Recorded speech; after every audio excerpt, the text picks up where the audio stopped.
با نام خدای توانا. سلام دوستان عزیز،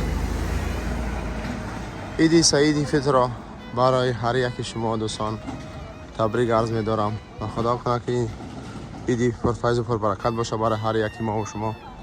و امروز نصیب باشه ما میریم طرف نمازی عید خواندن و چون خیلی نفر زیاد است در هر مسجد جای نمیشه و امروز تصمیم گرفتیم که بریم یک میدان یا که یک چی میگن یک حولی پیش خانه پیش دام خیلی امروز مسجد کردن.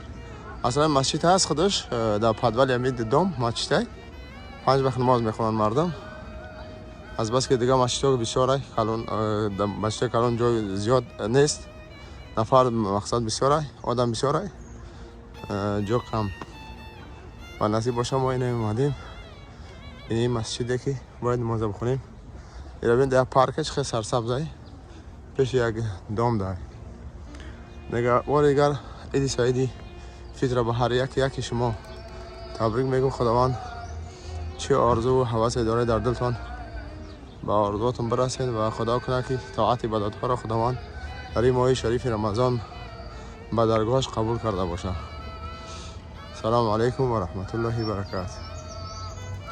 صفی پیش دوستان از مرداست و صفی عقیب از زن هاست.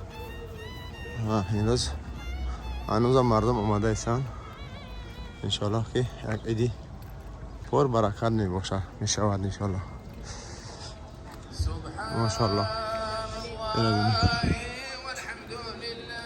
این هم داره یکی از شهرهای فرانسه.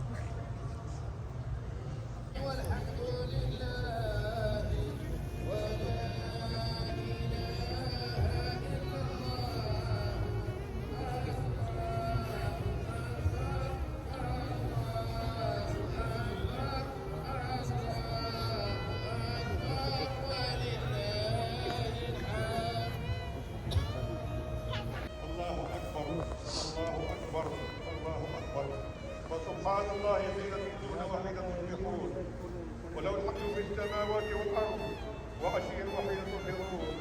سبحان مدبر الاخر يغفر الاولى. سبحان من حرمت له الرضا والنبات والكبراء. سبحان من احاط بشيء من جميع الاشياء.